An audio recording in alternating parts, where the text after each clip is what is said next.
우리의 일상은 보통 큰 사건, 사고 없이 굴러갑니다.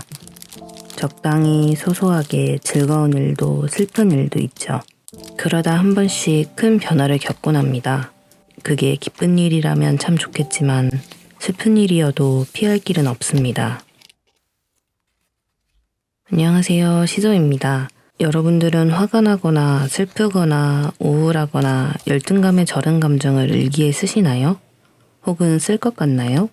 분노, 슬픔, 우울, 열등감 등등 각자가 느끼는 부정적인 감정에 붙이는 이름은 비슷할지 몰라도 그 깊이는 다를 수 있습니다. 그래서 오늘 이야기는 철저히 제 개인적인 이야기이므로 꼭 이렇게 해야 할 필요도 이유도 없고 세상에는 저런 사람도 있구나 하고 그냥 들어주시면 감사하겠습니다.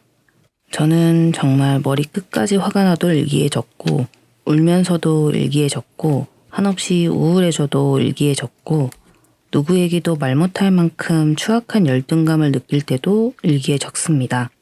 제가 귀찮아서 의도적으로 미루지 않으면 되도록 일기에 솔직히 모든 감정과 당시 상황을 적습니다. 일기를 쓴 지 얼마 되지 않았을 때부터 지금까지 모든 감정을 다 적었었는데요. 이유는 조금씩 달라졌습니다. 우선 일기를 쓴 지 얼마 되지 않았던 시절에는 부정적인 감정에 극에 달해도 기록을 하기 위해서 적었어요. 당시 그때 저는 기록이라는 것에 심취해 있었거든요. 뇌는 모든 것을 기억하지 못하니 손으로 모든 것을 기록해둬서 내 기억 공간을 대신하겠다라는 마인드였습니다. 거의 강박에 가까운 수준으로 제 모든 일과를 적었고 적다 시간이 부족해 일기를 다 쓰지 못하고 일기가 밀리는 날도 있었죠. 그랬기에 제가 느끼는 부정적 감정도 저에게는 적어야 할 대상으로 취급되었습니다. 지금 돌이켜보면 감정을 그대로 받아들인 게 아니라 마치 제 3자의 것처럼 취급했던 것 같네요. 또 나를 사랑해야 한다 라는 말을 새기면서 부정적인 것도 나의 감정이니 사랑하자라는 조금 비틀린 사고도 했던 것 같아요. 어찌되었든 계속 적었습니다. 하루는 너무 화가 나 미쳐버릴 것 같았는데 말 그대로 육두문자를 그대로 쓰면서 복수를 다짐하기도 했고 하루는 속상해 죽을 것 같았는데 그 감정과 이유를 쓰다 보니 이성이 돌아와 머쓱해지기도 했습니다. 그렇게 해서 일기를 쓴 지 2년 차쯤부터는 일기의 감정을 마구잡이로 쏟아놓고 그러고 나면 기분이 조금 나아지게 되어서 부정적인 감정들도 계속 쓰게 되었습니다. 초반에는 그저 기록해야겠다는 욕심이었고 시간이 조금 지날수록 부정적인 감정도 일기에 썼을 때 나타나는 효과 같은 게 있다는 걸 알면서 일기를 계속 쓸 수 있었어요. 하지만 제가 기어코 쓰지 못한 감정들이 있습니다. 바로 무기력인데요.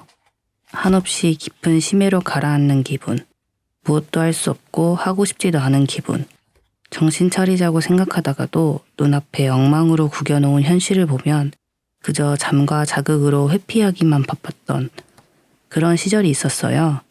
근 2달가량을 침대에서도 제대로 벗어나지 못하고 휴대폰만 잡고 살았습니다. 그때만큼은 어떤 일기도 쓸 수 없었어요. 일기란 나의 지난 시간을 되돌아보는 일인데 그게 저는 너무 두려웠거든요. 머리로는 지금이라도 일어나야 한다는 걸 알고 있어도 저의 지난 시간을 제가 언어로 풀어서 글을 쓰고 눈으로 읽게 되면 뭔가 끔찍한 일이 일어날 것만 같았어요. 이제는 그게 단순한 기우였다는 걸 알지만 당시 저에게는 그것만이 진실이었거든요. 좀 울적한 이야기를 하게 되었는데 지금은 그래도 거기서 벗어났으니까요. 조금씩 거기서 빠져나오게 되면서 저는 바로 책상을 정리하고 일기를 다시 쓰기 시작했어요. 2달을 안 썼고 기억나는 거라곤 그냥 누워서 자극적인 콘텐츠를 보거나 잠잔 거밖에 없어서 딱 2페이지를 썼습니다. 한 달씩 한 페이지. 정확히 따지면 일기라기보다는 기행문에 가까웠어요. 제 안에 심해에 빠져서 허우적대던 시간에 대한 감상이었으니까요. 그리고 그제서야 보이더라고요. 고작 내 양 손바닥에 가려질 공간에 적힐 만한 시간이었다는 것이요. 그 시간이 헛된 시간이었다거나 당시 제가 겪은 고통이 별게 아니라는 게 아니라 끝을 알 수 없어 숨막히던 시간들도 결국 끝은 나고 돌아보면 생각보다 짧게 느껴진다는 거예요. 저는 그때 이후로 더더욱 부정적인 감정을 느낄 때면 진솔하게 일기를 씁니다. 그리고 꼭 이렇게 끝맺습니다. 이 감정도 결국 지나갈 거야. 너무 매몰되지 말자. 나는 공허 같던 2달도 지나온 사람이야. 부정적인 일기를 써온 끝에 저는 제가 여러 고난을 지나왔고 이제는 어느 정도쯤은 버틸 수 있는 사람이라는 걸 알게 되었어요. 낡고 지치는 게 아니라 당금질되어 강인해진 느낌. 나를 죽이지 못한 고통은 나를 더 강하게 만들 뿐이다. 뭐 그런 말도 떠오르고요. 나 자신이 누구인지 그리고 내가 어떤 시간들을 지나왔는지를 기억하고 있으니 가능한 일이라고 생각합니다. 기억하지 못했다면 저는 여전히 크고 작은 부정적인 감정에 매번 휩쓸리기 바빴을 거예요. 그때의 2달은 기록하지 않았어도 기억나긴 했겠지만 지금보다는 생생함이 덜했겠죠. 시간이 지날수록 더욱 희미해질 거고요.